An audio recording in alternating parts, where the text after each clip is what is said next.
Chapter 9. The Role of Geography in Human Civilization. How Landforms Shaped Human History. Geography has played a crucial role in shaping the course of human history, influencing where people settled, how they interacted with their environment, and how their societies evolved. The physical features of the Earth, such as mountains, rivers, deserts, and coastlines, have determined the availability of resources, the ease of transportation and communication, and the vulnerability to natural disasters and invasions. For example, the rivers of the Fertile Crescent, such as the Tigris, Euphrates, and Nile, provided the water and fertile soil needed to support the growth of agriculture and the development of some of the earliest civilizations.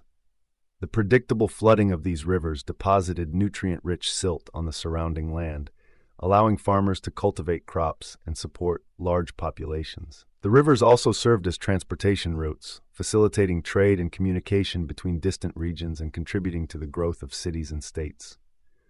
Quotation: "The river is life, the source of all that is good. It nourishes the land, it feeds the people, it carries our hopes and dreams to the sea." Ancient Egyptian hymn to the Nile.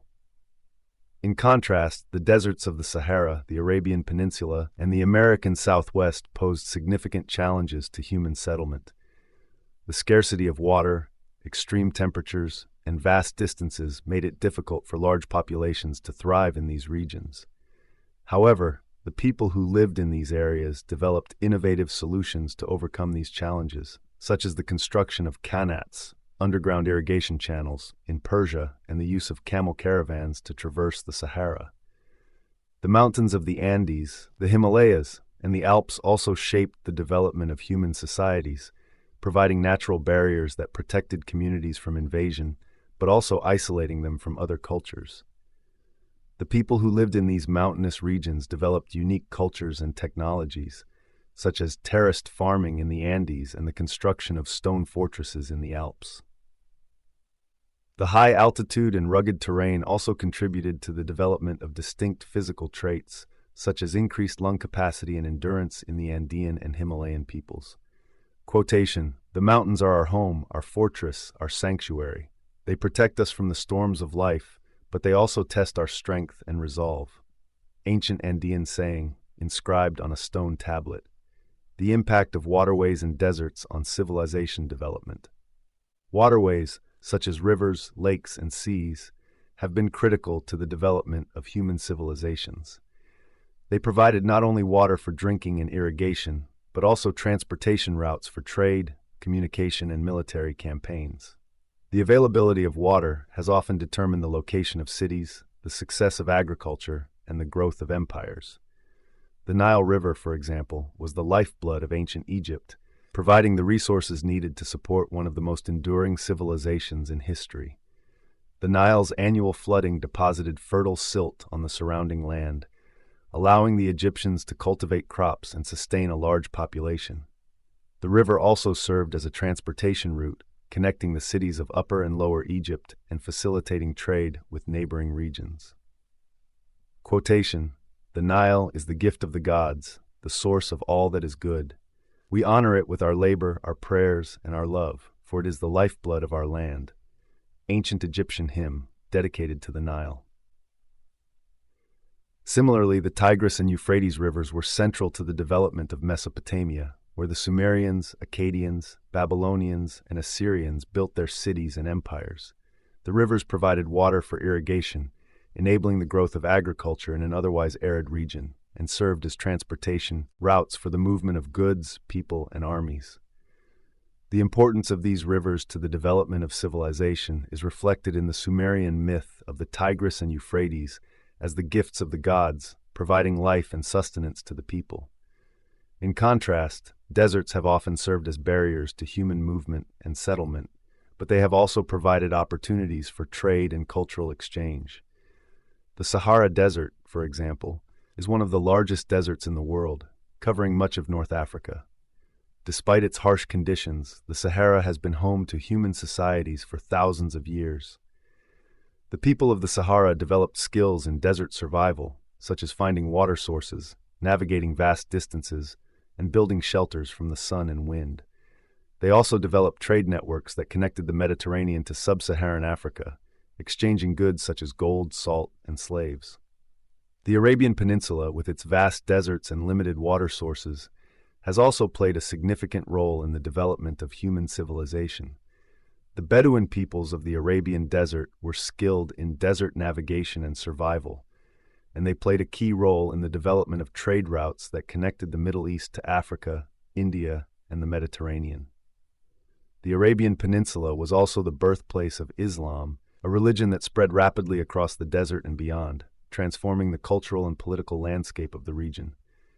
Quotation: "The desert is a harsh mistress, but she rewards those who are strong, who are wise, who are willing to learn her ways. In her heart lies great beauty, great mystery, and great danger." Ancient Bedouin proverb passed down through the generations. Case studies: the Nile, Tigris-Euphrates, and Yangtze. The Nile, Tigris-Euphrates, and Yangtze rivers are three of the most important waterways in the history of human civilization.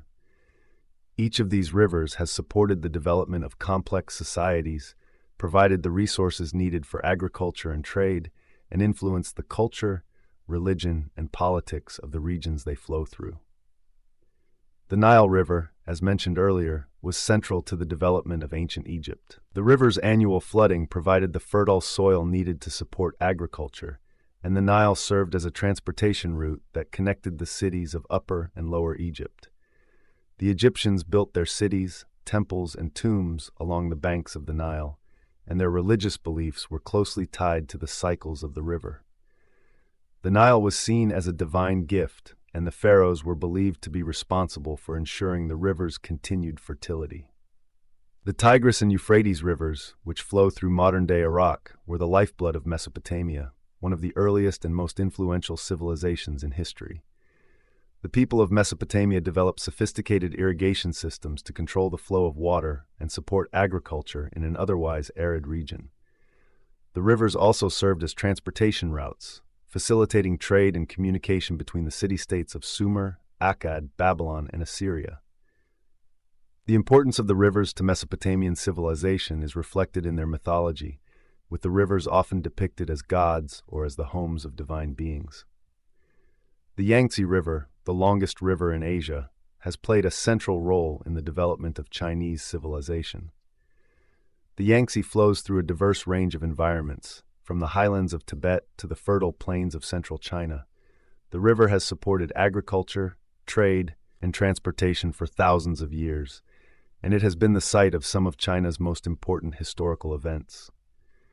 The Yangtze is also a cultural symbol in China, representing the continuity of the Chinese people and their connection to the land. These case studies illustrate the importance of geography and waterways in shaping the development of human civilization. The availability of water has often determined the success or failure of societies, and the rivers that have supported human life for thousands of years continue to be vital to the well-being of the people who live along their banks. Quotation: "The river is life, the source of all that is good. It nourishes the land, it feeds the people, it carries our hopes and dreams to the sea." Ancient Chinese proverb recorded on an oracle bone. Chapter 10: The Mysterious Collapse of Early Civilizations, Environmental Factors, and Societal Decline. Throughout history, many civilizations have risen to great heights, only to collapse suddenly and mysteriously. The causes of these collapses have been the subject of much debate among historians, archaeologists, and scientists. While the specific causes of each collapse vary, environmental factors have often played a significant role in the decline of early civilizations. Climate change, resource depletion, and natural disasters have all contributed to the collapse of civilizations throughout history. In Mesopotamia, for example, the salinization of the soil due to over-irrigation and the changing course of the Tigris and Euphrates rivers led to a decline in agricultural productivity, contributing to the fall of the Sumerian and Akkadian empires. Similarly, the drying up of the Sarasvati River in the Indus Valley is believed to have played a role in the decline of the Harappan civilization. Quotation: "The earth is our mother, but she can also be our enemy. When the rivers dry up, when the soil turns to dust, when the storms rage, we must find a way to survive, or we will be lost." ancient Sumerian warning inscribed on a clay tablet. In the Americas, the Maya civilization experienced a series of droughts in the 9th and 10th centuries CE, which contributed to the collapse of their city-states. The lack of water and the failure of the agricultural system led to widespread famine, social unrest, and the abandonment of cities like Tikal and Copan.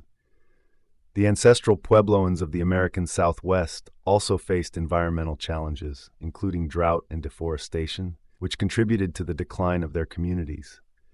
Natural disasters, such as earthquakes, volcanic eruptions, and floods, have also played a role in the collapse of civilizations. The Minoan civilization on the island of Crete, for example, was severely affected by the eruption of the Thera volcano around 1600 BCE, which caused widespread destruction and may have led to the decline of Minoan society. Similarly, the ancient city of Pompeii was buried by the eruption of Mount Vesuvius in 79 CE, leading to the complete destruction of the city and the loss of its population. Theories of collapse, from resource depletion to catastrophic events. In addition to environmental factors, other theories have been proposed to explain the collapse of early civilizations. These theories often focus on the complex interplay between environmental, social, political, and economic factors that contribute to societal decline. One theory is that the overexploitation of natural resources, such as deforestation, soil depletion, and overfishing, can lead to the collapse of civilizations. As populations grow and demand for resources increases, the environment may become unable to support the needs of the society, leading to resource scarcity, social unrest, and ultimately collapse. This theory is supported by evidence from civilizations such as the Easter Islanders, who are believed to have caused their own downfall through deforestation and the depletion of their natural resources. Quotation, "We took from the earth, but we did not give back. We consumed, but we did not replenish. In the end, the earth took back what was hers, and we were left with nothing." Ancient Easter Island lament, recorded in oral traditions. Another theory is that internal social and political factors, such as corruption, inequality, and civil strife, can weaken a society and make it vulnerable to collapse. In ancient Rome, for example, political corruption, economic inequality, and social unrest contributed to the decline of the Roman Empire, making it susceptible to invasions by barbarian tribes. Similarly, the collapse of the Western Zhou dynasty in China has been attributed to internal strife, feudal fragmentation, and the weakening of central authority. Catastrophic events, such as invasions, plagues, and wars, have also been proposed as causes of societal collapse. The fall of the Byzantine Empire, for example, was hastened by the Black Death, which decimated the population, and by the constant threat of invasion from the Ottoman Turks. The decline of the Aztec Empire was accelerated by the arrival of the Spanish conquistadors, who brought with them diseases that devastated the indigenous population and weapons that overwhelmed the Aztec military. While each of these theories offers valuable insights into the factors that contribute to the collapse of civilizations, it is likely that most societal declines are the result of a combination of these factors. The interplay between environmental stress, social and political instability, and external threats creates a complex web of challenges that can lead to the unraveling of even the most powerful societies. Quotation, "A house divided against itself cannot stand. A kingdom torn apart by strife, weakened by corruption, will fall to the first enemy at its gates." Ancient Roman proverb, inscribed on a marble column. Lessons from the past for modern society. The collapse of early civilizations provides important lessons for modern society. The challenges faced by ancient peoples, such as climate change, resource depletion, and social inequality, are issues that we continue to grapple with today. By studying the causes of past collapses, we can gain a better understanding of the vulnerabilities of our own society and take steps to build resilience and sustainability. One of the key lessons from history is the importance of managing natural resources wisely. The overexploitation of resources, whether it be deforestation, overfishing, or the depletion of fossil fuels, can have devastating consequences for both the environment and human societies. Modern society must learn from the mistakes of the past and adopt sustainable practices that ensure the long-term health of our planet. Another lesson is the need for social and political stability. Societies that are divided by inequality, corruption, and internal strife are more vulnerable to collapse. Building strong institutions, promoting social justice, and fostering a sense of shared purpose are essential for maintaining the stability and resilience of our society. Finally, the history of past collapses reminds us of the importance of preparing for and responding to catastrophic events.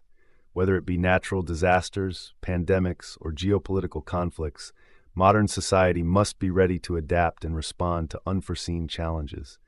Investing in infrastructure, public health, and disaster preparedness can help mitigate the impact of these events and ensure the continuity of society.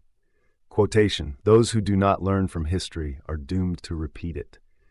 The past is a mirror, reflecting our future, showing us the path we must take to avoid the mistakes of those who came before. Ancient wisdom passed down through the ages.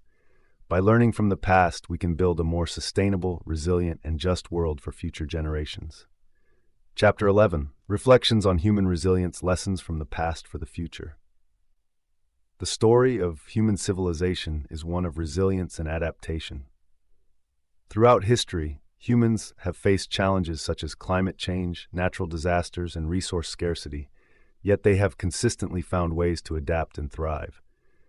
The lessons of the Ice Age and the civilizations that emerged afterward are particularly relevant today as we face our own challenges, such as climate change, environmental degradation, and social inequality. By studying the past, we can gain valuable insights into how to build a more sustainable and resilient future. One of the most important lessons from the past is the importance of adaptability. The civilizations that survived and thrived during the Ice Age were those that were able to adapt to changing environmental conditions, whether it be the development of new technologies, the migration to more hospitable regions, or the diversification of food sources. Modern society must also be adaptable, ready to respond to the challenges posed by climate change, technological advancements, and shifting global dynamics. Another lesson is the value of cooperation and collaboration. The great migrations of the Ice Age, the rise of trade networks, and the spread of cultural practices all demonstrate the importance of working together to overcome challenges. In a world that is increasingly interconnected, cooperation at the local, national, and global levels is essential for addressing the complex issues that we face today. Finally, the history of human civilization reminds us of the importance of resilience. The Ice Age was a time of great hardship, but it was also a time of innovation, creativity, and cultural development. The ability to endure and recover, the cycles of climate and civilization. The history of human civilization is marked by cycles of rise and fall, often influenced by changes in the environment. The Ice Age, for example, brought significant challenges to early human populations, but it also spurred innovation and adaptation, leading to the development of new technologies and social structures. Similarly, the civilizations that emerged after the Ice Age, such as those in Mesopotamia, Egypt, and the Indus Valley, were shaped by their environment and the resources available to them. These cycles of climate and civilization remind us that change is a constant in human history. The Earth has experienced periods of warming and cooling, droughts and floods, and stability and upheaval. Human societies have risen and fallen in response to these changes, adapting to new conditions and finding ways to thrive in the face of adversity. Understanding these cycles can help us prepare for the future and build more resilient societies that can adapt to changing conditions. By studying the past, we can learn to recognize the signs of impending change, develop strategies for mitigating its impact, and create systems that are flexible and adaptable. The cycles of climate and civilization also remind us of the importance of sustainability. The civilizations that have endured the longest are those that have learned to live in harmony with their environment, managing their resources wisely and minimizing their impact on the planet. As we face the challenges of the 21st century, we must strive to build a sustainable society that can endure for generations to come. Quotation: "The wheel of time turns, and with it the seasons of the earth. We must learn to walk in step with the cycles of nature, to rise and fall with the tides, to endure through the ages." Ancient wisdom, passed down through the generations. The enduring legacy of ancient civilizations.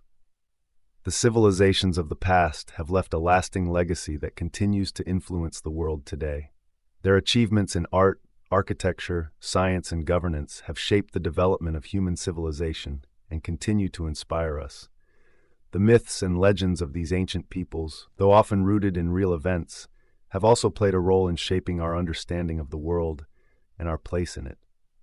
These stories remind us of the resilience and ingenuity of our ancestors and the challenges they faced in their quest to survive and thrive. Imagine standing before the pyramids of Egypt, feeling the weight of history pressing down on you. These monuments, built thousands of years ago, still stand as a testament to the power and vision of the ancient Egyptians.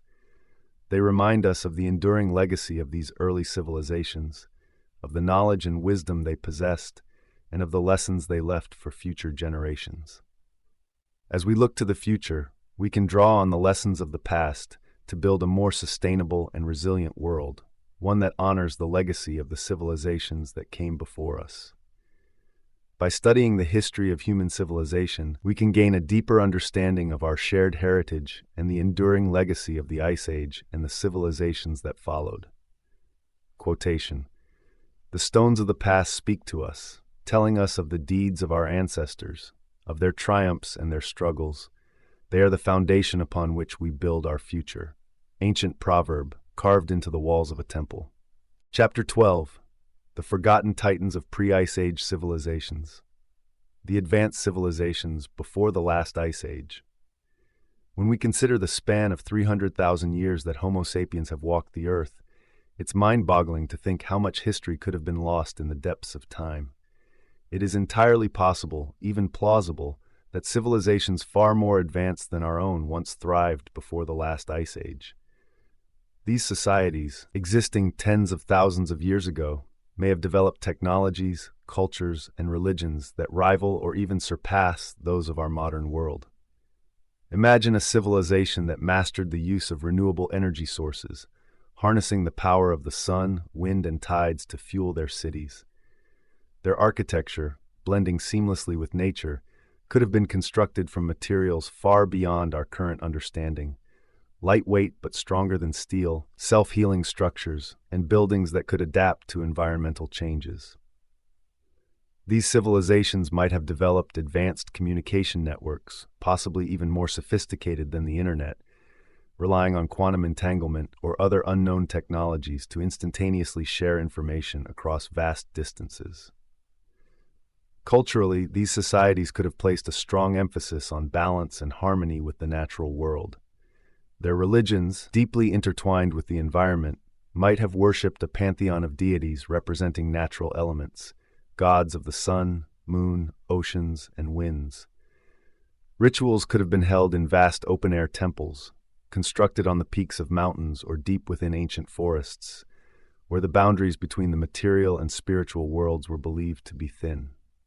Imagine the possibility of a civilization where scientific inquiry and spiritual practice were not seen as opposing forces, but as complementary paths to understanding the universe.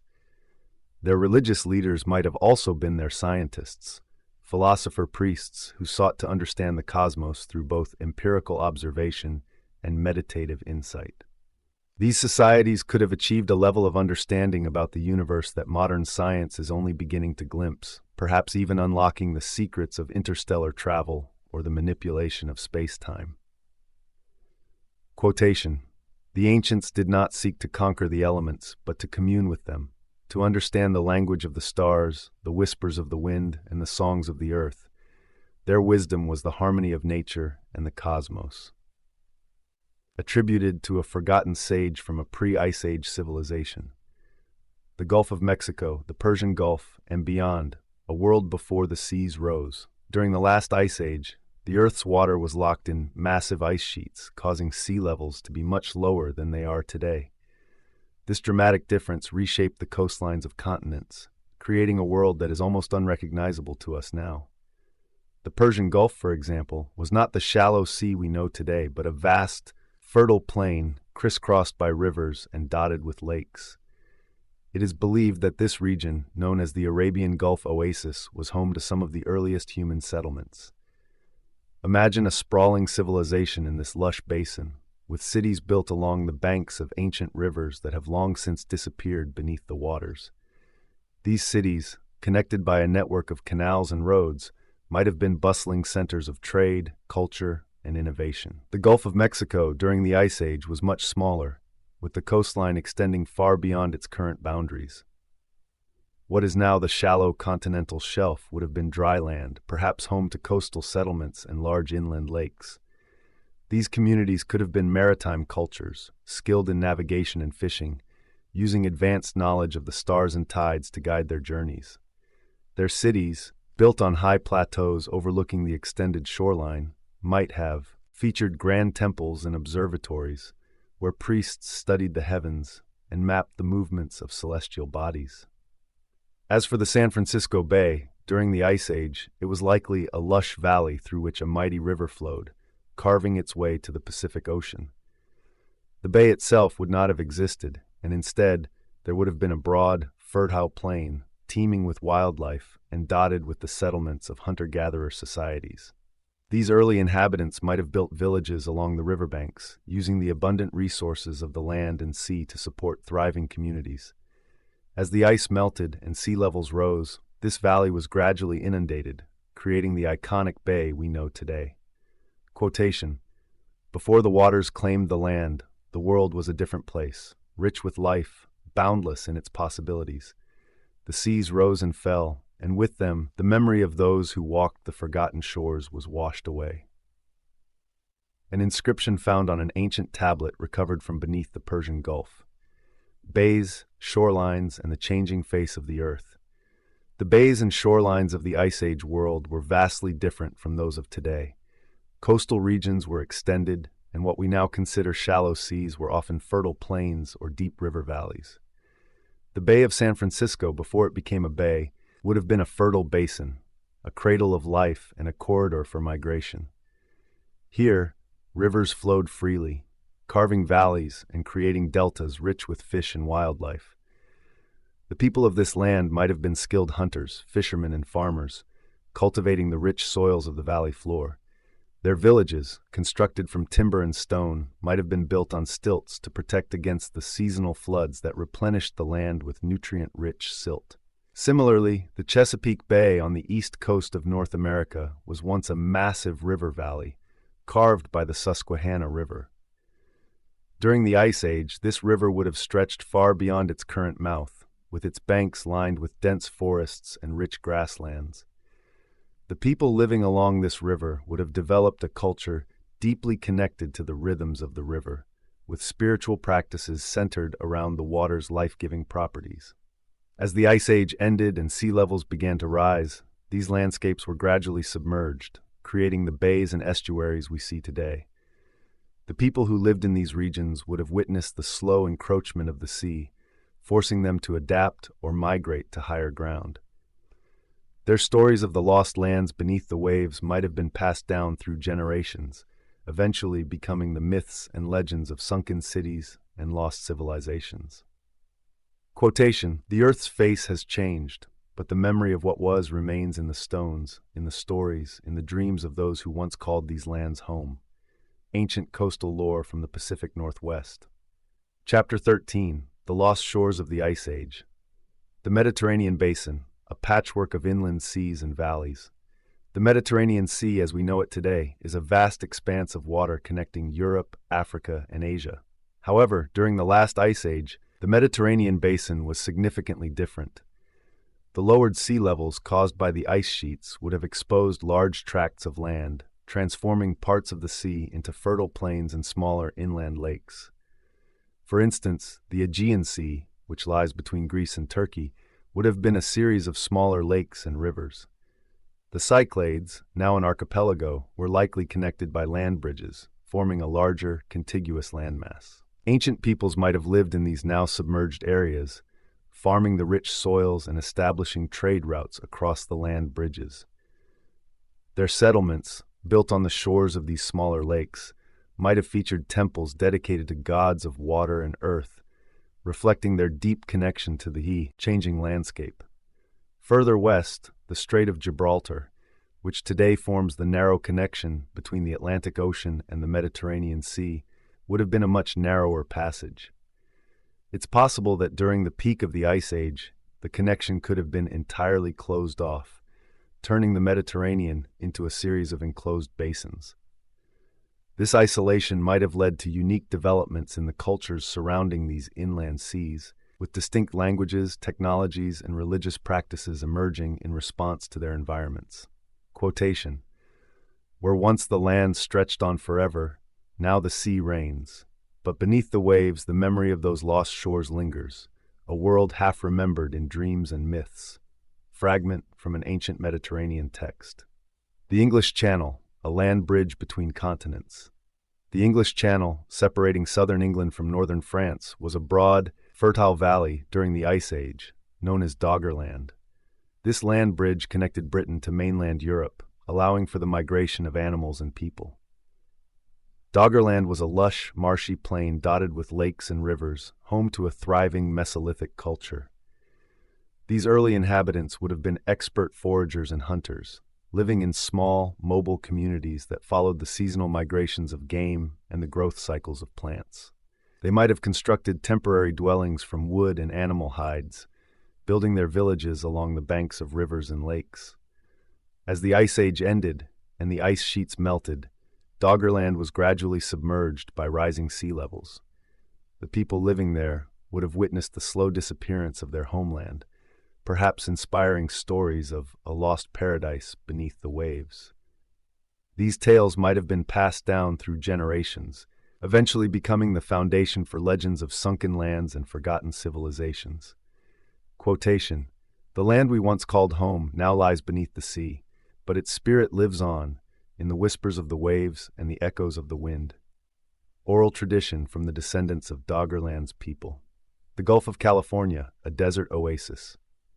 The Gulf of California, also known as the Sea of Cortez, lies between the Baja California Peninsula and the Mexican mainland. During the Ice Age, this gulf was narrower and shallower, with large portions of what is now the seafloor exposed as dry land. This area, known for its unique biodiversity today, might have been an even more fertile region during the Ice Age. Rivers flowing from the Sierra Madre Occidental would have created lush valleys, supporting a diverse array of plant and animal life.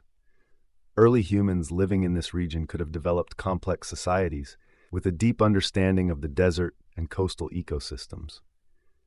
They might have practiced sophisticated water management techniques, using irrigation to cultivate crops in the arid environment.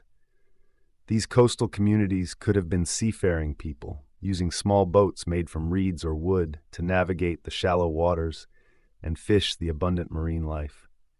Their spiritual practices might have revolved around the life-giving waters of the Gulf, with rituals and ceremonies held to honor the sea and ensure its continued bounty. Quotation: "The desert and the sea are two faces of the same spirit, both harsh and generous, both demanding and giving. To live here is to understand their balance, their wisdom." Ancient inscription found in the Baja California region. The Black Sea, a freshwater lake turned brackish. The Black Sea, bordered by Eastern Europe and Western Asia, is thought to have been a large freshwater lake during the Ice Age. As the ice sheets melted and sea levels rose, the Mediterranean Sea breached the natural dam at the Bosporus, flooding the Black Sea basin with salt water. Before this dramatic event, the Black Sea basin would have been a fertile lowland, surrounded by lush forests and fed by numerous rivers. Early humans might have settled along the shores of this expansive lake, building villages and developing agricultural practices suited to the rich soils of the region. These communities would have lived in harmony with the natural world, fishing in the lake and hunting in the surrounding forests. The sudden influx of salt water from the Mediterranean could have been a catastrophic event for the people living around the Black Sea. Entire communities might have been displaced as their freshwater resources were contaminated, leading to migrations and the spread of cultural practices across the surrounding regions. This event may have given rise to the numerous flood myths found in cultures around the Black Sea, including the story of Noah's Ark. Quotation: The waters rose with a fury, devouring the land, consuming all in their path. But from the chaos, new lands were born, and with them, new peoples and new stories.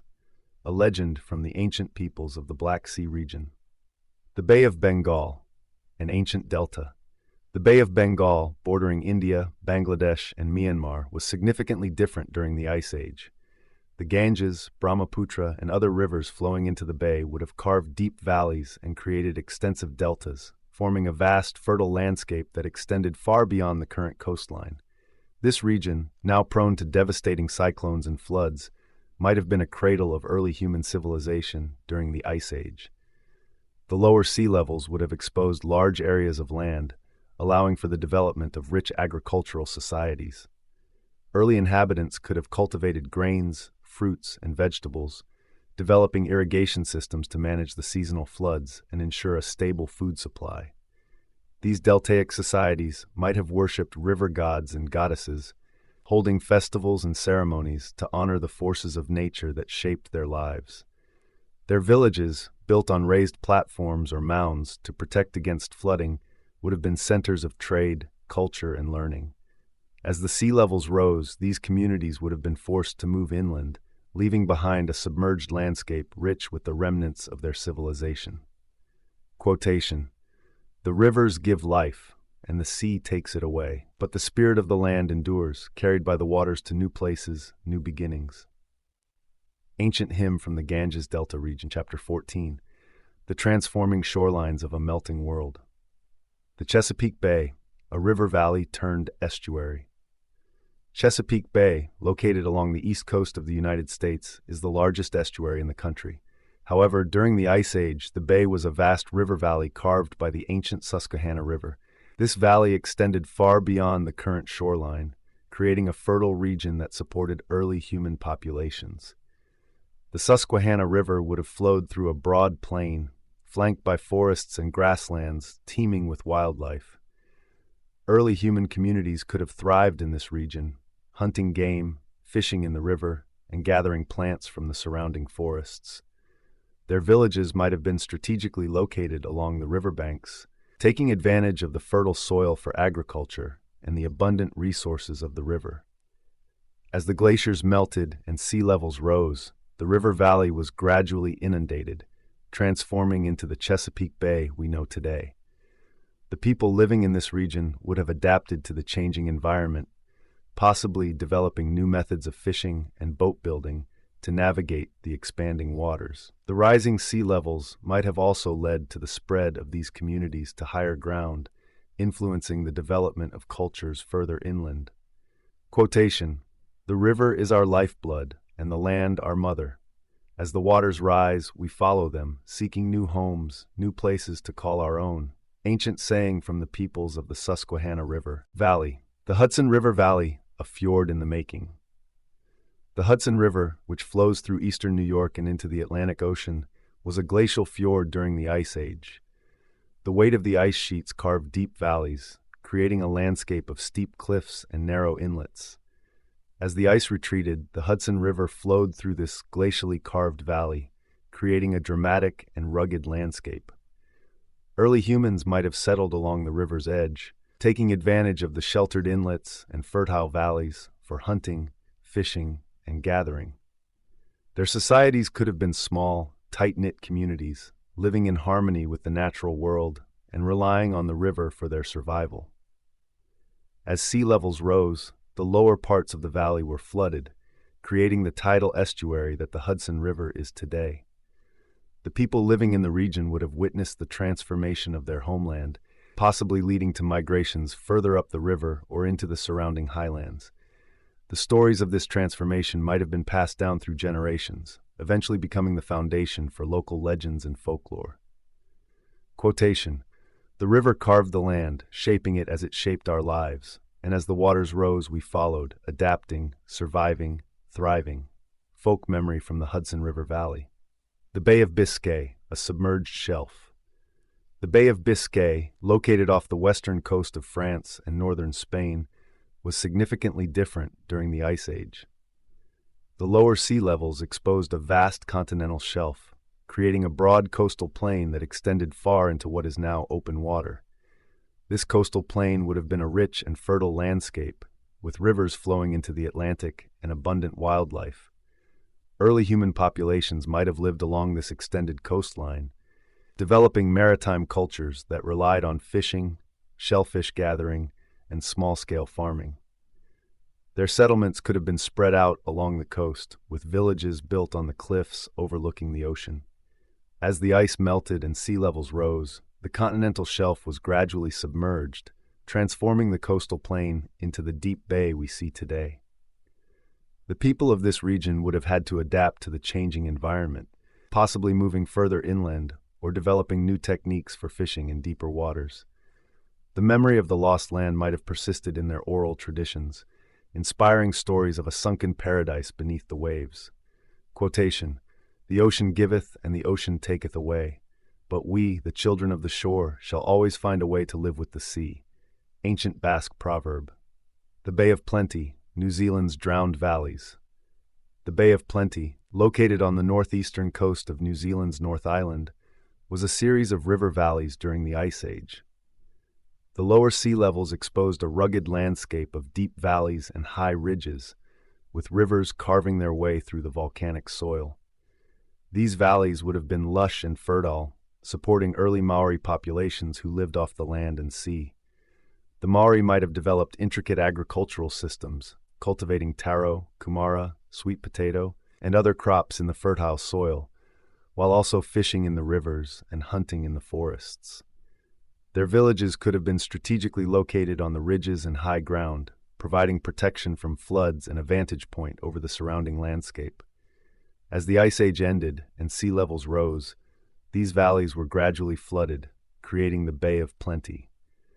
The Maori would have adapted to the changing environment, developing new fishing techniques and possibly moving their settlements further inland.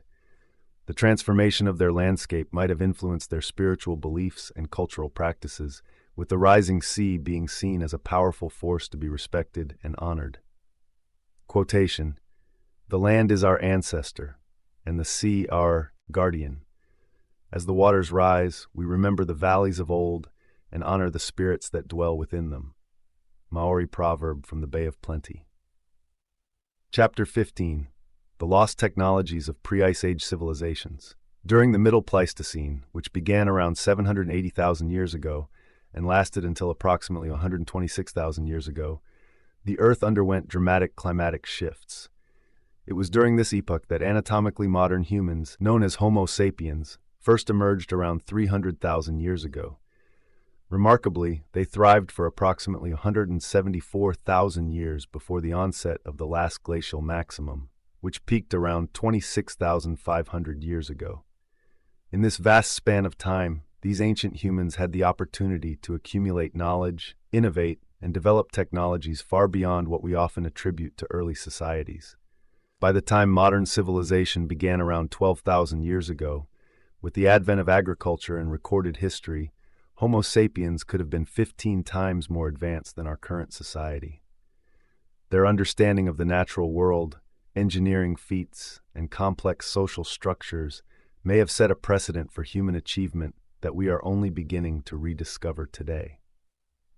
As the last glacial maximum approached, the frozen grasp of the Ice Age transformed familiar territories into desolate, icy expanses. This impending challenge would test the resilience and ingenuity of these ancient civilizations, whose advancements in technology and culture might have been lost to time, waiting to be uncovered by future generations. Energy harnessing, the power of nature. Imagine a civilization that had unlocked the secrets of nature's energy in ways we are only beginning to understand. These ancient peoples might have developed technologies that harness the Earth's natural forces, solar, wind, geothermal, and even tidal energies, not just for basic needs, but for advanced applications. Solar energy. Rather than relying on fossil fuels, these civilizations could have perfected the art of capturing solar energy through advanced materials, perhaps even organic solar panels that mimic the process of photosynthesis. Buildings might have been designed with solar-collecting surfaces that not only provided power, but also controlled the temperature within, adapting to changes in the environment automatically. Wind power. Massive wind harvesting structures, akin to modern wind turbines, but far more efficient, might have dotted their landscapes. These structures could have been constructed from lightweight, durable materials that we have yet to rediscover. They might have harnessed high-altitude winds, using kite-like devices tethered to the ground, providing consistent power regardless of the weather conditions below. Geothermal energy. By tapping into the Earth's geothermal energy, these civilizations could have heated their cities, powered their industries, and even developed methods for manipulating the Earth's crust for agriculture or construction. Imagine vast underground complexes, heated and powered by the Earth's own energy, where crops were grown year-round and communities thrived away from the harsh surface conditions. Tidal and wave energy. Coastal cities could have utilized the consistent energy provided by the tides and ocean waves. Advanced underwater turbines, perhaps even biomimetic devices inspired by marine life, could have converted this energy into electricity, powering entire regions without the need for invasive infrastructure. Quotation: "We drew our power from the earth and sky, bending nature to our will, not by force but by understanding. The winds spoke to us, the sun warmed us, the earth sustained us, we were one with the elements." Excerpt from an ancient technological manuscript recovered from a sunken city. Communication and information networks. In these advanced civilizations, communication might have gone beyond the spoken and written word. Imagine a society that discovered ways to manipulate quantum entanglement, allowing instantaneous communication across vast distances, possibly even between planets. Quantum communication. By understanding and harnessing the principles of quantum entanglement, these ancient peoples could have developed devices that transmitted information instantaneously, bypassing the limitations of physical distance. This would have allowed them to maintain complex societies spread across vast regions with real-time coordination of trade, governance, and cultural exchange. Telepathic networks. What if these civilizations had unlocked the latent psychic abilities within humans, enabling telepathic communication? Perhaps they developed technologies that amplified these abilities, creating networks of thought that connected entire populations. These networks could have served as both communication channels and collective knowledge repositories, where memories, ideas, and even emotions were shared. Holographic projection and virtual reality. Advanced holography and virtual reality systems might have allowed these civilizations to create shared virtual spaces for education, governance, and entertainment. Imagine entire cities where buildings and environments could be reconfigured with the touch of a button, tailored to the needs and desires of the inhabitants at any given time. Quotation: "Our thoughts moved faster than light, carried on beams of energy that knew no bounds. We were connected, not by wires or waves, but by the essence of our being, a collective mind spanning the globe." Inscription from a quantum communication device unearthed in a desert ruin. Architecture and construction, building with the forces of nature. The architectural achievements of these ancient civilizations might have surpassed anything we have built today. Their buildings, infrastructure, and cities could have been designed to endure for millennia, blending seamlessly with the natural environment. Self-healing materials. Imagine construction materials that were not only stronger than steel, but also capable of self-repair. These materials might have been based on biological principles, with structures that healed themselves after damage, much less like a living organism. This would have allowed buildings and infrastructure to last indefinitely, even in harsh conditions. Eco-architecture. Buildings and cities could have been integrated with the natural landscape, using biomimicry to enhance their efficiency and sustainability. Skyscrapers that mimic the structure of trees, with branches that captured water and energy, or homes that adapted to seasonal changes, growing more insulating material in winter and shedding it in summer. Floating cities. As sea levels rose, some civilizations might have constructed floating cities, built on platforms that could rise and fall with the tides. These cities would have been anchored to the seabed, but flexible enough to withstand storms and shifting ocean currents. Imagine entire communities living in harmony with the ocean, their homes powered by tidal energy and their food sources coming from the sea. Quotation: "Our cities were living beings. growing and changing with us. They breathed with the wind, drank from the rain, and basked in the sun. We built not against nature, but with it, as partners in creation. Architectural treatise from a pre-Ice Age city discovered beneath the Indian Ocean. Medicine and biotechnology, healing beyond our imagination. In these advanced civilizations, medicine might have been far more holistic and advanced than what we know today, combining deep knowledge of the human body with advanced biotechnology. Regenerative medicine. Ancient societies could have developed the ability to regenerate lost limbs, heal wounds instantly, and even reverse aging. Stem cell research and gene editing, which are only now being explored, might have been mastered by these civilizations, allowing them to repair and enhance the human body at will. Bioengineering.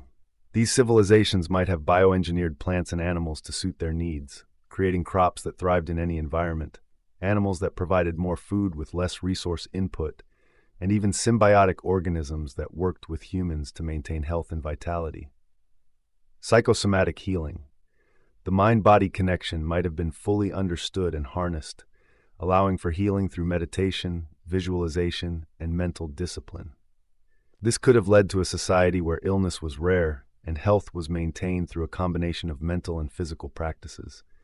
Quotation: "We healed ourselves not with knives and potions, but with light and thought.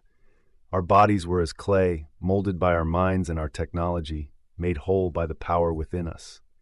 A medical text recovered from an ancient library, preserved beneath volcanic ash. Transportation and exploration.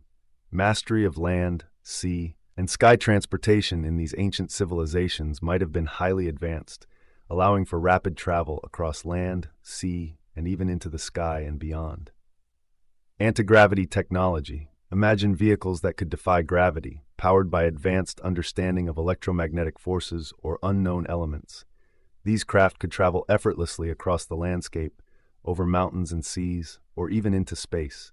Perhaps they harnessed the Earth's magnetic field or used technology similar to what we now speculate might power UFOs.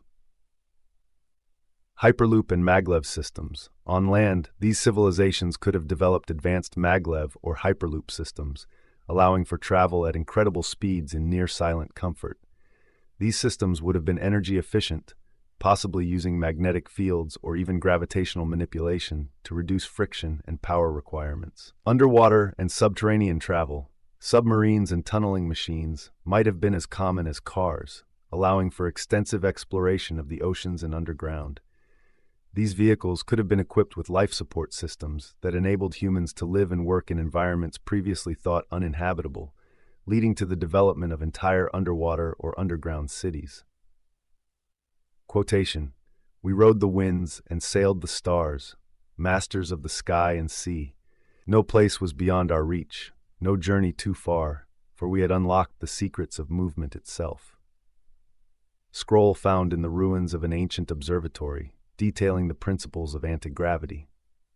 Knowledge preservation and artificial intelligence. The preservation and transmission of knowledge would have been paramount in these advanced civilizations. They might have developed ways to store vast amounts of information, far beyond our current capabilities, and used artificial intelligence to enhance their understanding of the world.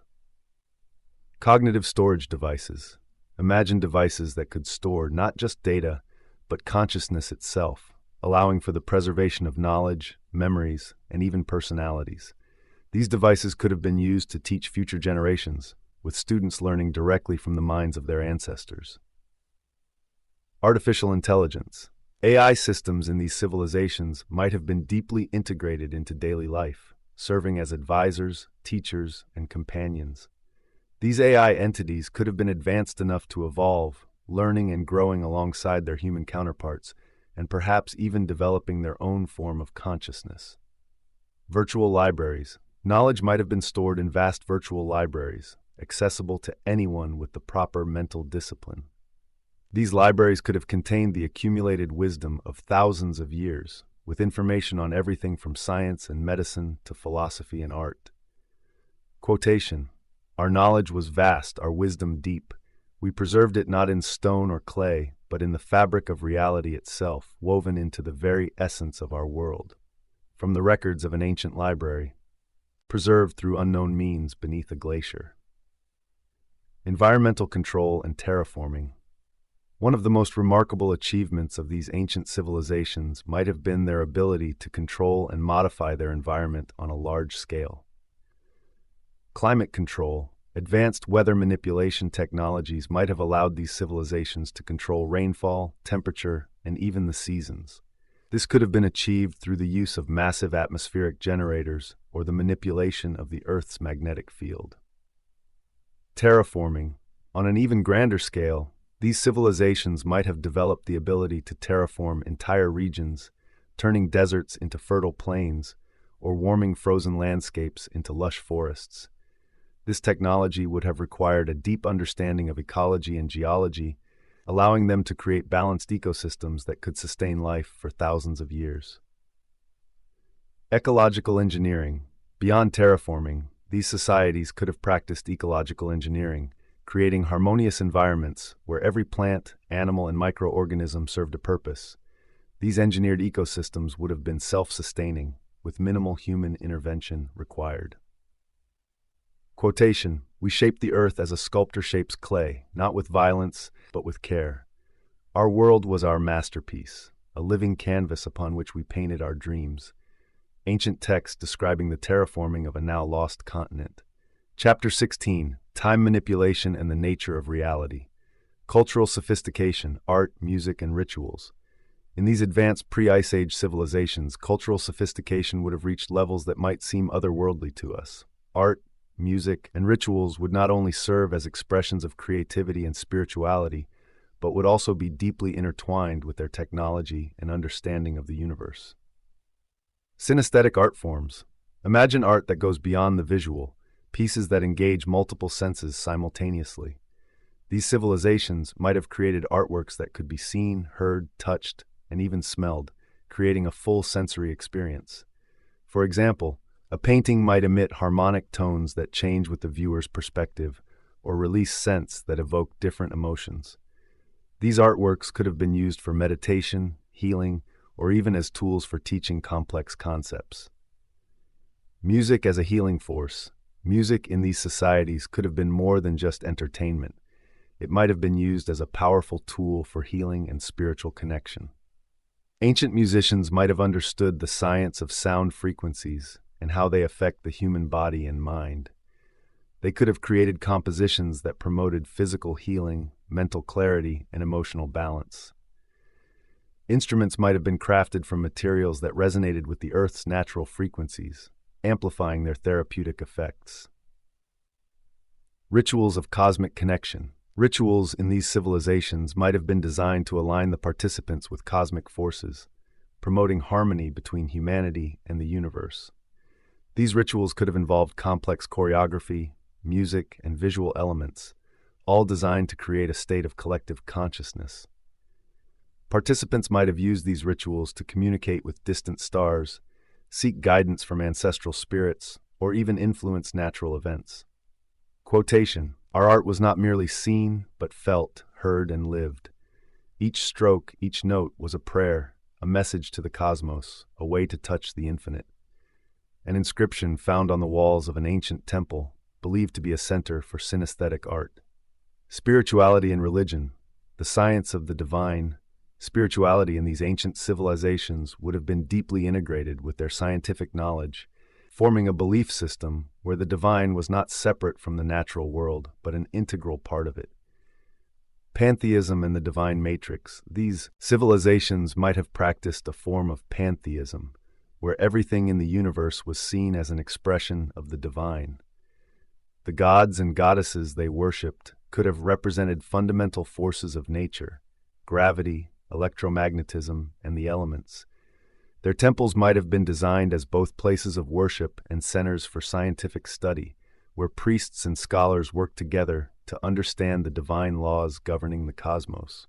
Sacred geometry and architecture. The concept of sacred geometry might have been central to their religious and architectural practices. They could have believed that certain geometric shapes and proportions held the key to understanding the universe's structure. Their buildings, from the smallest shrine to the largest city, might have been designed based on these principles, creating spaces that resonated with cosmic energies. These structures could have served as focal points for rituals, meditation, and even scientific experiments. The Book of Life, a universal code, in their quest to understand the divine, these civilizations might have discovered what they believed to be a universal code, a set of symbols or mathematical formulas that underpinned all existence. This Book of Life could have been a sacred text inscribed in temples and passed down through generations, containing the secrets of creation, life, and the afterlife. Scholars and priests might have spent their lives studying this code, unlocking new knowledge and wisdom with each generation. Quotation: "The divine is not distant, but present in every atom, every breath. To know the world is to know the gods, to see the patterns that weave reality together." Fragment from the Book of Life, preserved on ancient tablets found in a submerged temple. Environmental harmony, living in balance with the earth. These advanced civilizations might have achieved a level of environmental harmony that is unmatched by any society today. They would have viewed the earth not as a resource to be exploited, but as a living entity with which they had a sacred relationship. Permaculture on a global scale. Imagine a world where agriculture was practiced in perfect harmony with the environment. These civilizations could have developed sophisticated permaculture systems that regenerated the soil, supported biodiversity, and produced abundant food with minimal impact on the earth. They might have cultivated forests that provided food, medicine, and materials for building, all while maintaining the health of the ecosystem. Eco-cities. Their cities could have been designed to blend seamlessly with the natural environment, with buildings that mimicked the forms and functions of natural ecosystems. These eco-cities might have been self-sustaining, with waste recycled into new resources, energy generated from renewable sources, and water purified through natural filtration systems. The people living in these cities would have been deeply connected to the land, understanding the cycles of nature, and living in a way that supported them. Animal companionship and communication. The relationship between humans and animals in these societies could have been far more advanced than our own. They might have developed ways to communicate with animals, understanding their needs and emotions, and forming deep bonds with them. Animals could have been respected as sentient beings, playing important roles in society, not just as workers or food sources, but as companions, healers, and spiritual guides. Quotation: "We lived with the earth, not on it. We were its children, its guardians, its voice. Our cities were its gardens, our homes its shelters, our lives its song." Inscription from a monument in a forgotten forest, believed to be a remnant of an eco-city. Mysteries of the deep, exploring the oceans. The oceans, covering over 70% of the Earth's surface, would have been both a challenge and an opportunity for these ancient civilizations. They might have developed advanced technologies to explore, understand, and live within the ocean depths. Underwater cities. It's possible that some of these civilizations built entire cities beneath the waves. These underwater cities could have been constructed using materials resistant to the immense pressures of the deep ocean, perhaps even incorporating transparent domes that allowed sunlight to filter through. These cities might have been self-sufficient, with farms that used aquaponics to grow food, and desalination systems that provided fresh water. Deep sea exploration. These civilizations could have developed advanced submersibles, capable of reaching the deepest parts of the ocean.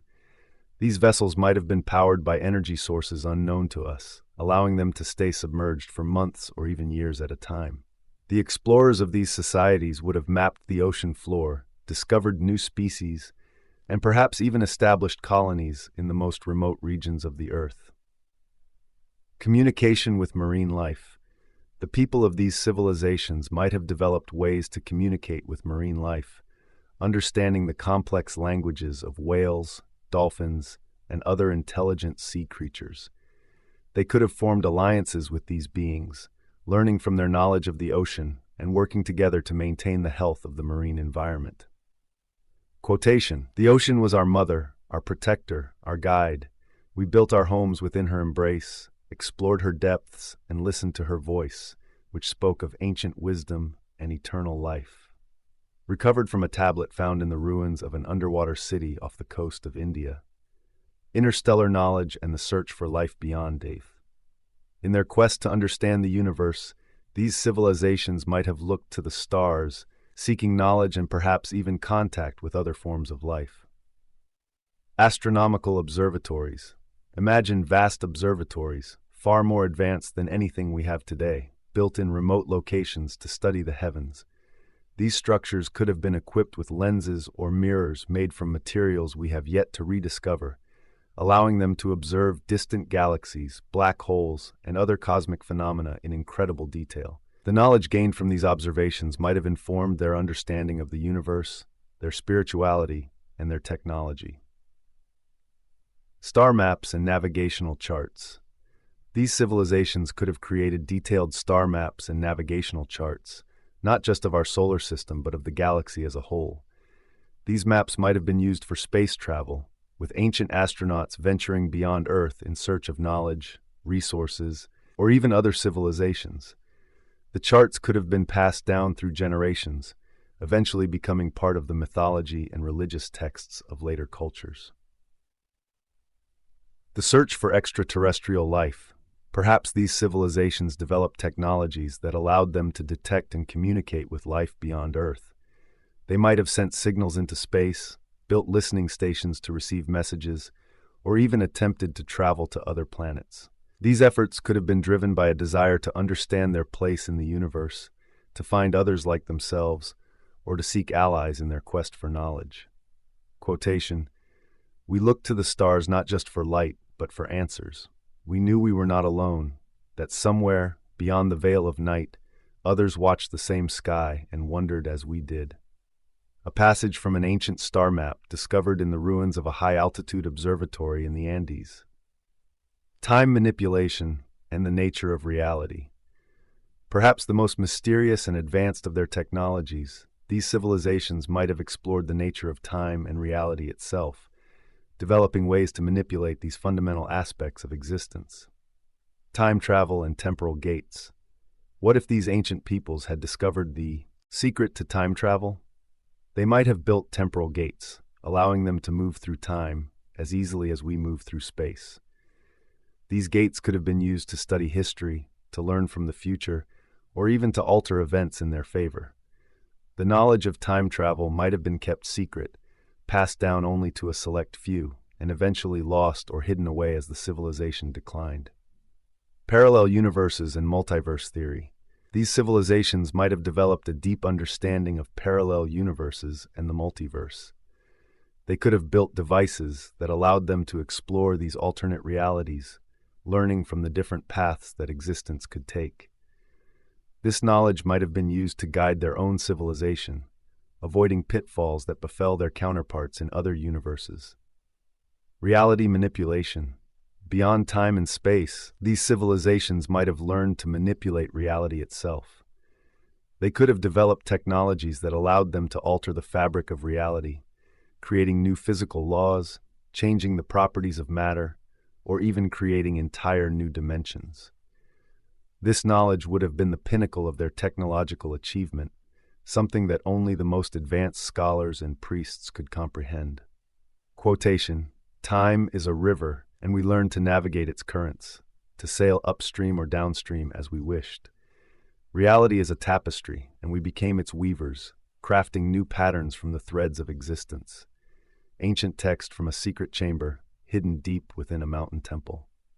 Chapter 17, The Extinction of the Great Pre-Ice Age Civilization. The onset of the Ice Age, a sudden shift in the Earth's balance. The Great Pre-Ice Age Civilization, with all its advancements and achievements, was not immune to the forces of nature.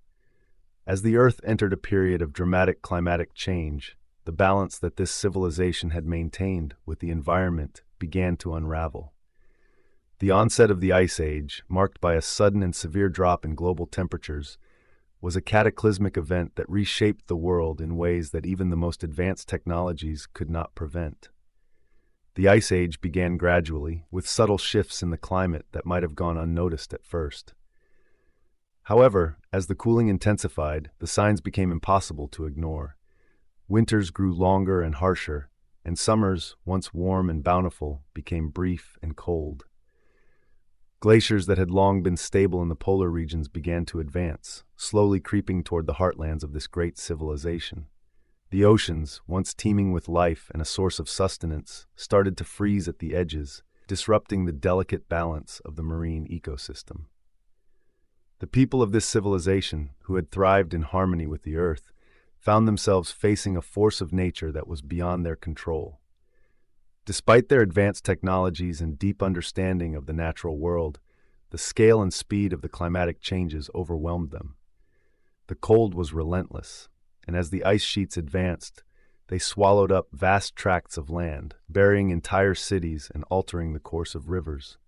Quotation, "The cold came like a thief in the night, stealthy at first, then with a ferocity that could not be escaped. We, who had mastered the earth, now found ourselves at the mercy of its changing face." An inscription found on a stone tablet preserved in a glacier. Environmental collapse, the struggle for survival.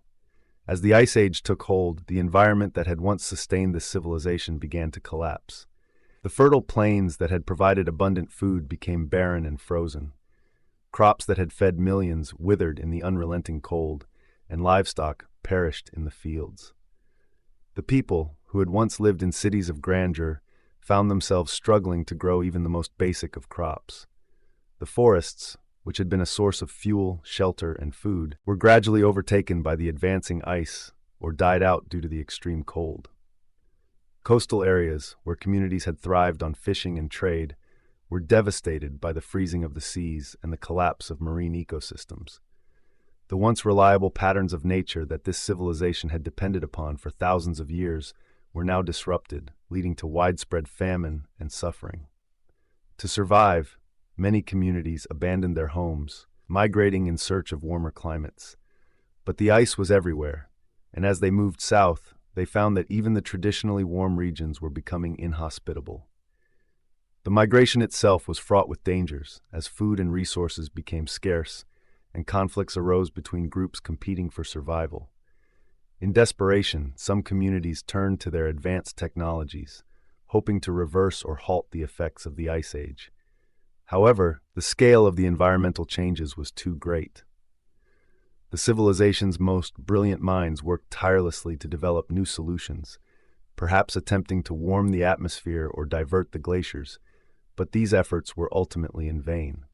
The natural world was shifting in a way that their technology could not counteract, and the people of this civilization were forced to confront the reality that their way of life was coming to an end. Quotation, "We sought to hold back the ice, to turn the tide of nature with our knowledge, but the earth had other plans, and we were powerless to change its course." Excerpt from the Journal of a Scientist, found in the ruins of a laboratory buried under ice. Societal breakdown, the fall of a great civilization. As the environmental collapse deepened, the social structures that had held this civilization together began to fray. Cities that had been centers of culture, learning, and trade became isolated as transportation routes were cut off by ice and snow. Communication networks that had once connected far-flung regions broke down, and the flow of goods and information slowed to a trickle. The ruling classes, who had maintained order and guided the people, found themselves facing challenges that their systems of governance were not equipped to handle. With resources dwindling and the environment becoming increasingly hostile, tensions within society began to rise. Factions formed, each with their own ideas about how to survive the crisis. Some advocated for radical measures to combat the cold, while others believed that migration was the only option. Disagreements escalated into conflict, and in some regions civil war broke out. Religious and spiritual leaders, who had once been revered for their wisdom and connection to the divine, struggled to provide answers. The gods that had been worshipped for millennia now seemed distant, their favor lost. People began to question the beliefs that had sustained them, leading to a crisis of faith. In some areas, new cults and religions emerged, promising salvation or a return to the old ways, but these too failed to halt the civilization's decline. As society broke down, many of the advances that this civilization had made were lost. Libraries that held the accumulated knowledge of thousands of years were abandoned or destroyed. Technologies that had once powered cities fell into disuse, and the skills needed to maintain them were forgotten. In the final years, as the cold tightened its grip, many people reverted to a more primitive way of life, focused solely on survival. Quotation, "The bonds that held us together unraveled, and we turned against each other in our desperation. Our cities fell silent, our knowledge faded, and the world we had built crumbled beneath the ice." Carved on the walls of a deserted temple, found in the remains of a once great city. The final exodus, a desperate flight to survival. In the face of extinction, the remaining populations of this once great civilization undertook a final, desperate exodus. Those who still had the strength and resources banded together, leaving behind the ruins of their cities in search of warmer lands. They traveled across frozen landscapes, through snow-covered forests, and over ice-choked rivers, driven by the hope of finding refuge. Some groups may have headed south, toward the equatorial regions that remained free of ice, while others sought shelter in natural caves or constructed underground bunkers to escape the cold. These migrations were perilous, and many perished along the way, victims of the harsh climate, starvation, or conflict with other desperate groups. The survivors of these migrations may have eventually reached regions where they could eke out a living, but by this time, the civilization they had once known was gone. The great cities were abandoned, buried under ice or reclaimed by the wilderness. The advanced technologies and knowledge that had defined this civilization were lost to history, surviving only in fragmented oral traditions and myths passed down through generations. In time, the descendants of these survivors would forget much of their heritage. The stories of a great civilization that once spanned the globe would become legends, tales of a golden age that was lost to the ice. The survivors adapted to their new environments, forming new cultures and societies that bore little resemblance to the one that had come before. And as the Ice Age deepened, the memory of this great civilization faded into obscurity, its achievements forgotten, its ruins buried beneath the snow and ice. Quotation, "We left our homes with heavy hearts, carrying only what we could, leaving behind all that we had built. We walked into the unknown, driven by a hope that one day the sun would return and the ice would melt. But the world we knew was gone, and with it, so too were we." Final words inscribed on a memorial stone found at the edge of a long-forgotten migration route. The legacy of the lost civilization. Though the civilization perished in the freezing grip of the Ice Age, its legacy endured in subtle and unexpected ways. The survivors who scattered across the earth carried with them fragments of knowledge, traditions, and technologies. These fragments, though incomplete, would lay the foundation for future civilizations that would rise thousands of years later when the ice finally receded. The myths and legends that emerged from this time of darkness would shape the spiritual beliefs of countless cultures. Stories of a lost golden age, of gods and heroes who once walked the earth, would inspire religious texts, epic poems, and oral traditions across the globe. The idea of a great flood, a cataclysm that destroyed the world, would become a recurring theme in the myths of many cultures, echoes of the Ice Age's devastating impact. Some remnants of the lost civilization's technology and architecture might have survived the millennia, hidden beneath layers of ice and sediment, waiting to be rediscovered. These artifacts, when found by future generations, would seem miraculous, structures built with precision far beyond what the early post-Ice Age societies could achieve, tools crafted from materials that were no longer known, and devices whose purpose had been forgotten. In the distant future, as the ice retreated and the earth warmed once again, new civilizations would emerge, building upon the fragments of the past. The survivors' descendants, now living in warmer climates, would develop new cultures, languages, and technologies. They would look to the ruins of the ancient cities with awe and wonder, seeing them as the work of gods or giants, unable to comprehend that these structures were the legacy of their own ancestors. Quotation, "The ice may have taken our world, but it could not erase our memory. We live on in the stories, in the stones, in the dreams of those who came after. Our time has passed, but our legacy endures." An ancient prophecy recorded on a cave wall discovered centuries after the Ice Age ended. Chapter 18, The Fall of Modern Civilization, a warning from the future. The return of the ice, a world on the brink. If the Earth were to plunge into a new ice age, history would likely repeat itself in a chilling parallel to the extinction of the great pre-ice age civilization. Despite all our technological advancements, the modern world could be caught off guard by the relentless advance of the ice.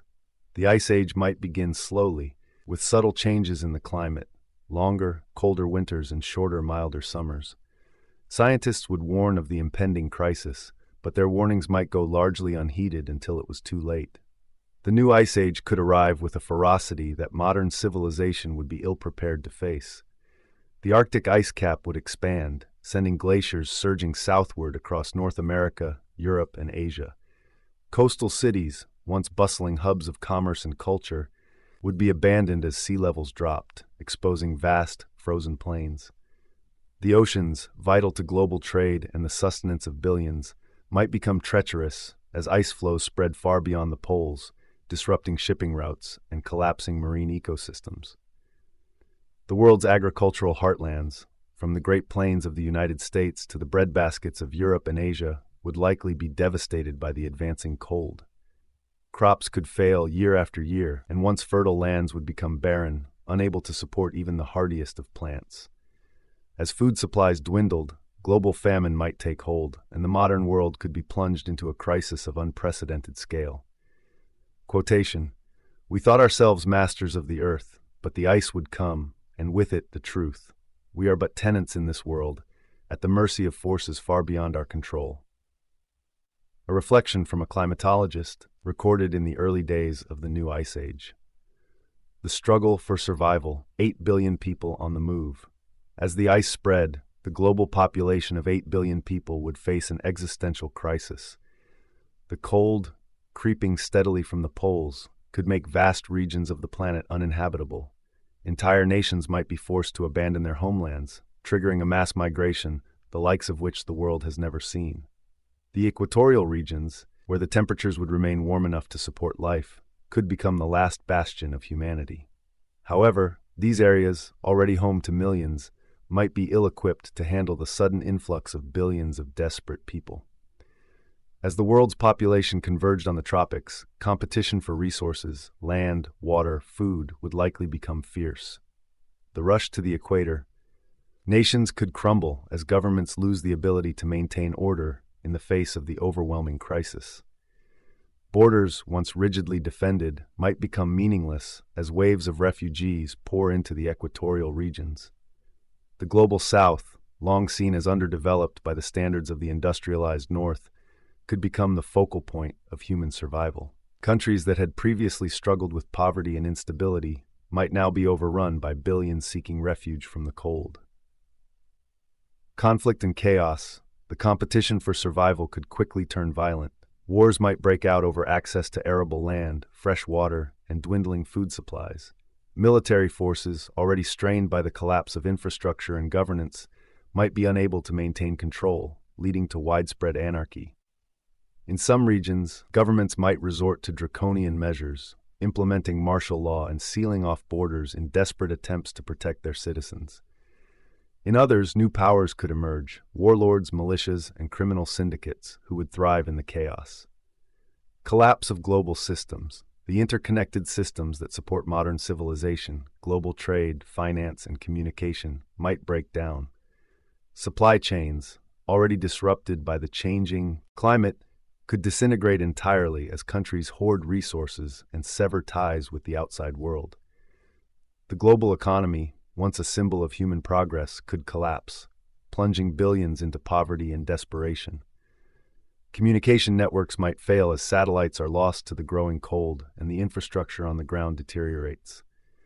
Quotation, "The world would shrink, and with it our humanity. We could turn on each other, fighting for scraps in a world that was no longer ours. The ice would take our lands, and we would take each other's lives." Testimony of a survivor, recorded during the final days of the United Nations. The collapse of modern civilization, the end of an era. The relentless advance of the Ice Age could bring modern civilization to its knees. Cities, once symbols of human achievement, might become ghost towns as their populations flee or perish.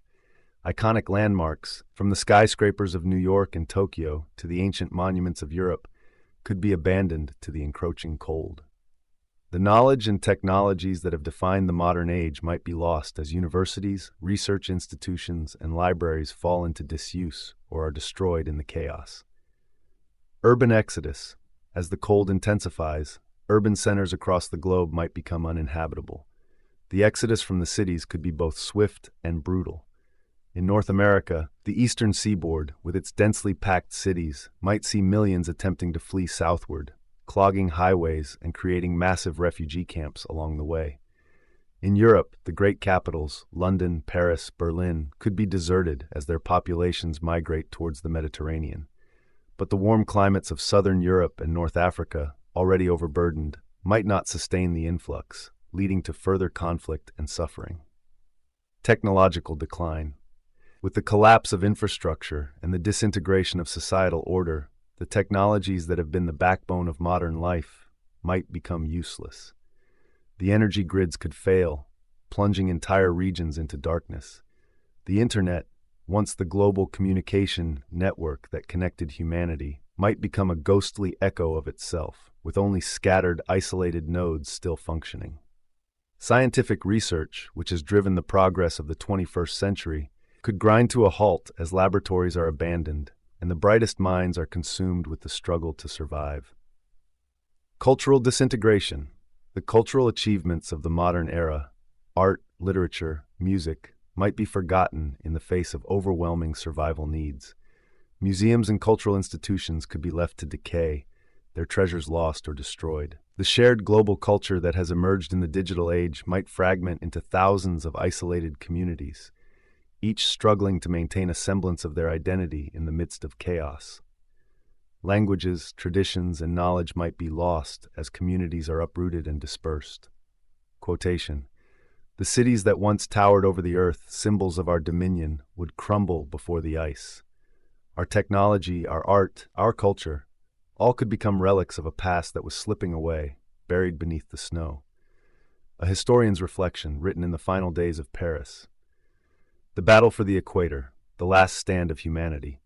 As the cold grips the world, the equatorial regions might become the final refuge for humanity. But this last bastion would be anything but peaceful.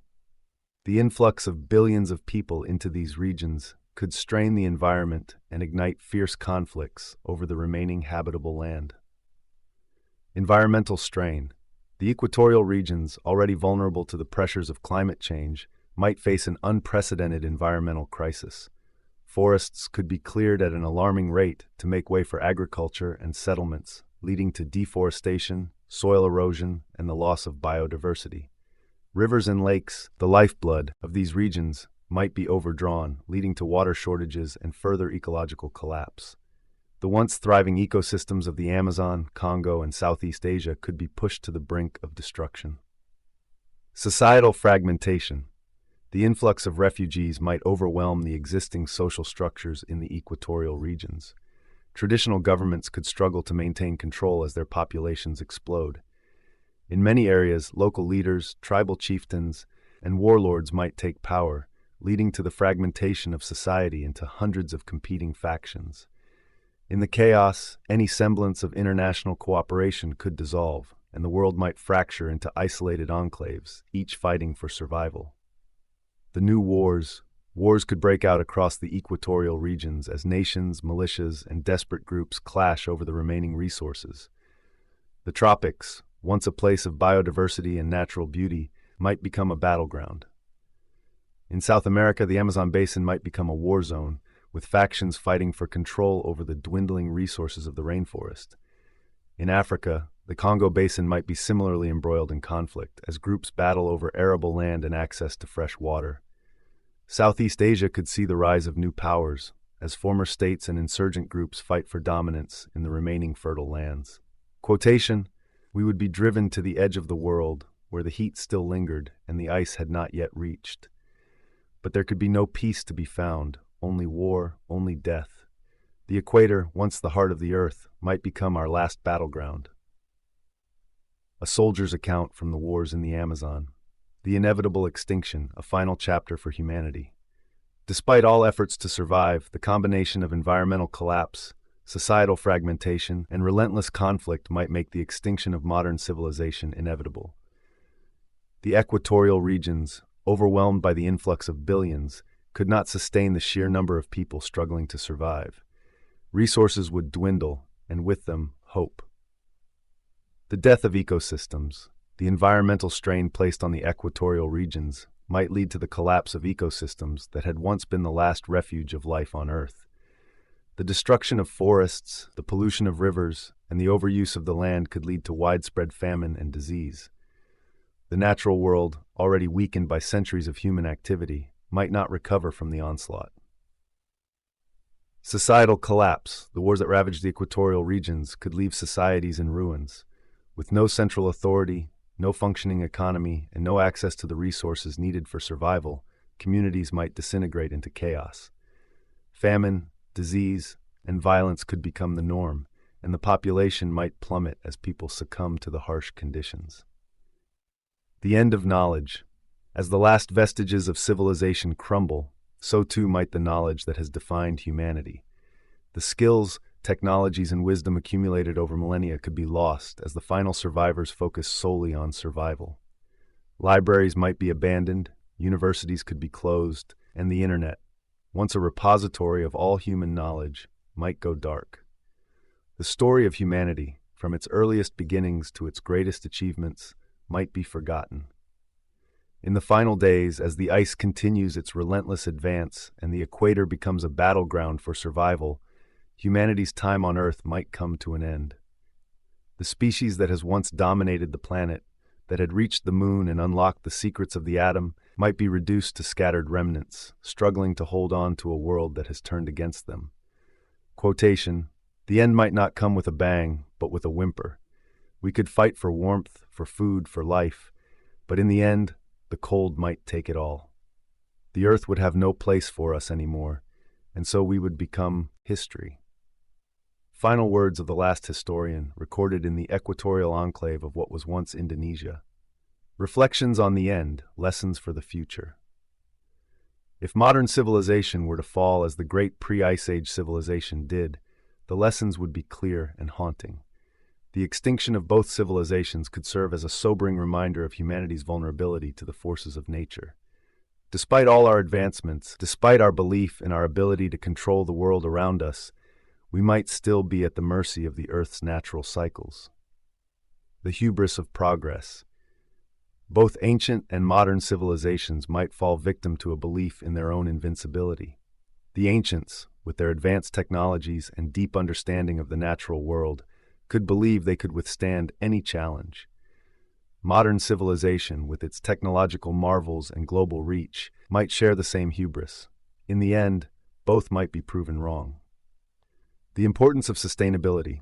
The potential collapse of these civilizations underscores the importance of living in balance with the environment. The Earth's resources are finite, and the natural world has its own cycles and rhythms that cannot be ignored.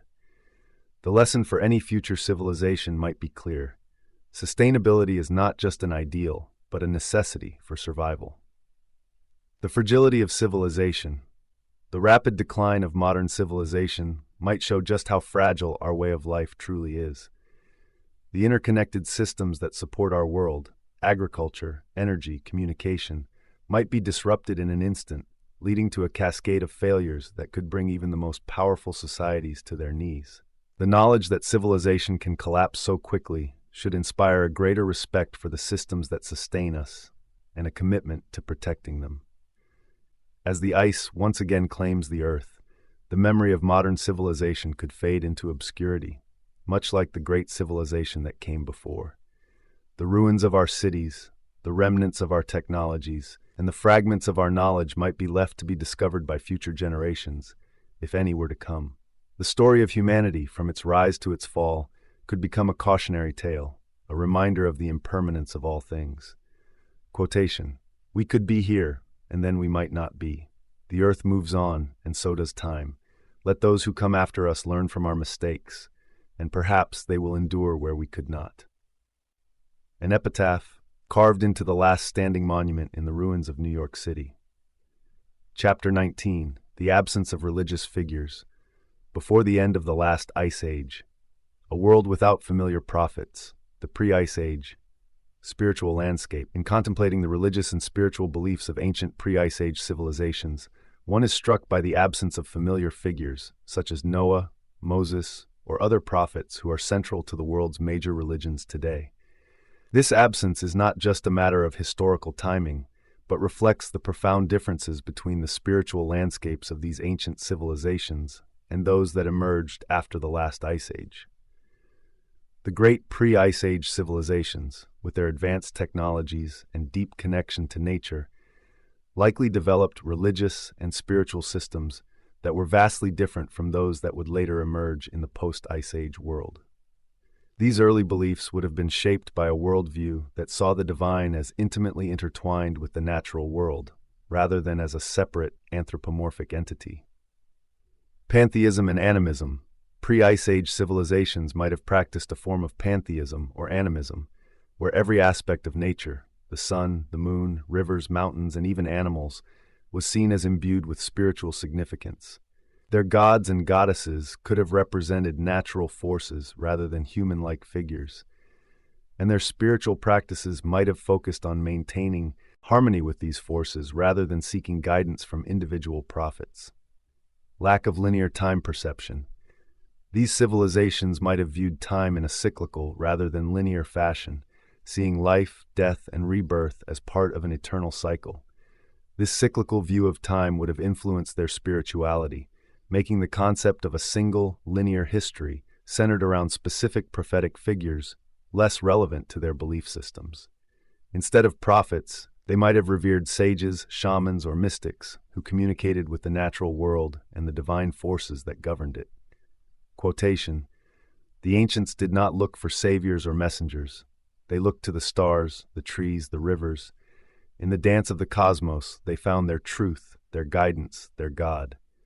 A fragment from an ancient spiritual text recovered from the ruins of a pre-ice age temple. The transformation of the human experience, from cyclical to linear history. As the ice age came to an end, the environment and human societies underwent dramatic transformations. These changes laid the groundwork for the emergence of new religious systems, which were fundamentally different from those of the pre-ice age world. The new religions that emerged after the ice age were influenced by the shifting human experience, including the development of agriculture, the rise of cities, and the increasing complexity of social structures. Agriculture and settled life. The transition from nomadic lifestyles to settled agricultural societies brought about a significant change in human consciousness. With the ability to control food production came a new sense of control over the environment, and this shift likely influenced religious thought.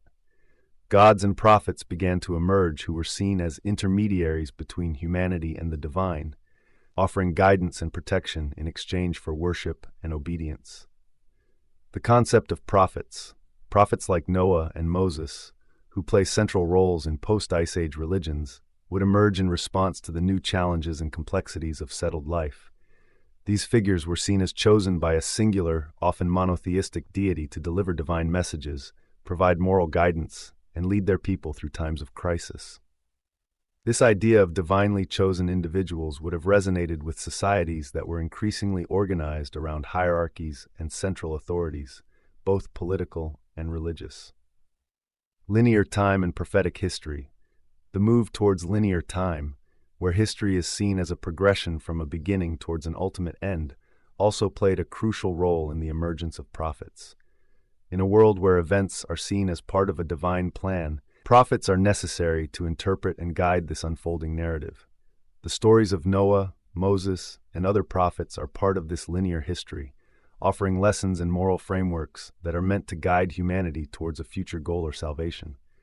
Quotation: "In the beginning, there was the land, the sky, and the sea.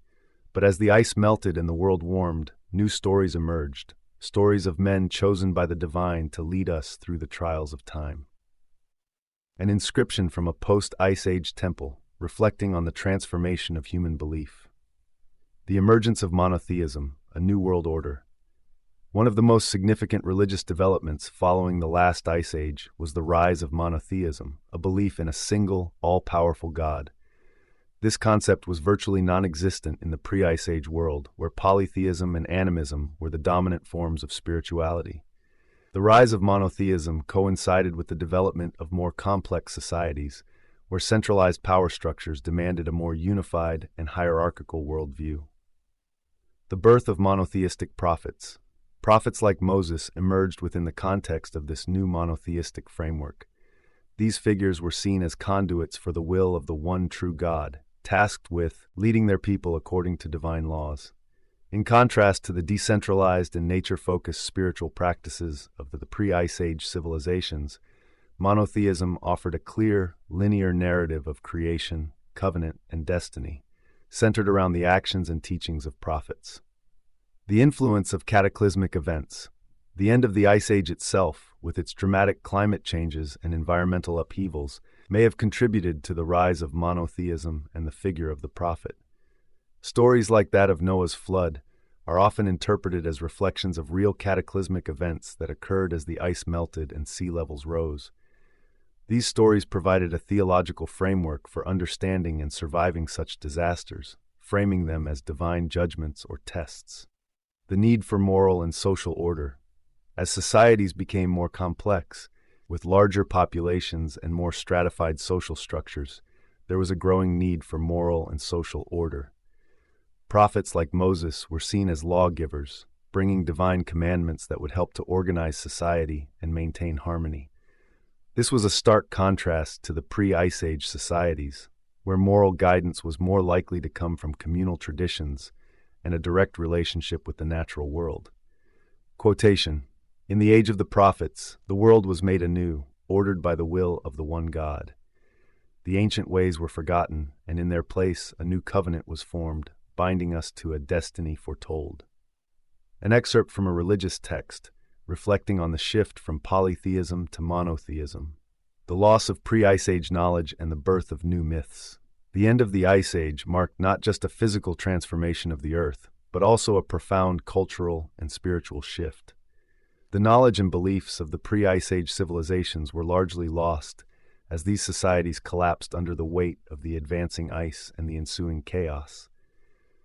As the survivors of the Ice Age migrated and adapted to their new environments, they carried with them only fragments of their old beliefs, which gradually evolved into new religious systems. Forgotten ancestors. The pre-Ice Age civilizations, with their advanced understanding of the natural world and their complex spiritual systems, became the forgotten ancestors of humanity.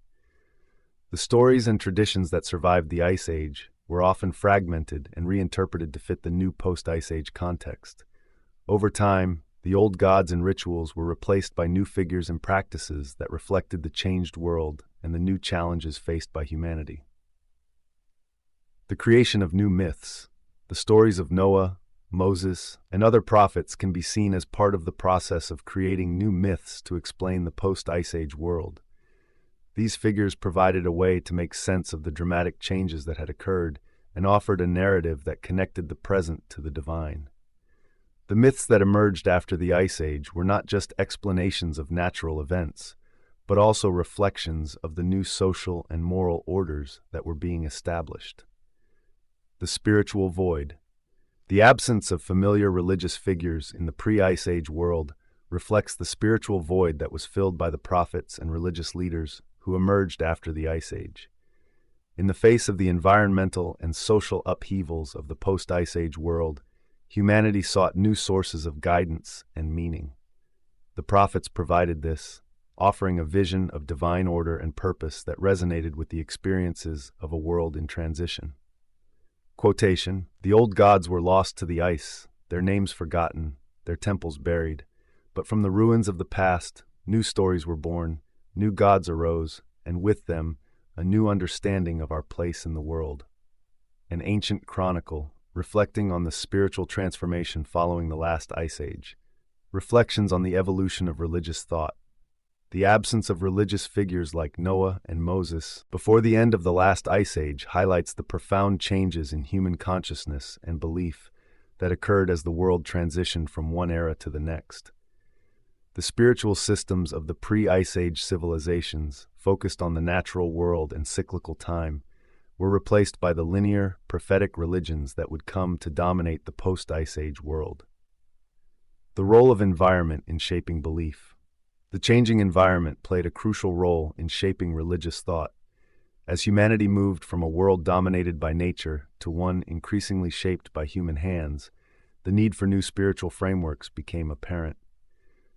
The prophets and religious systems that emerged after the Ice Age were a response to these new realities, providing guidance and meaning in a world where the old ways no longer seemed sufficient. The continuity of spiritual seeking.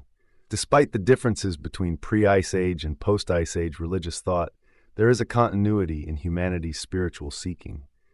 Both eras reflect a deep desire to understand the world, to find meaning in existence, and to connect with something greater than oneself. Whether through the worship of natural forces or the guidance of prophets, this spiritual seeking remains a fundamental aspect of the human experience.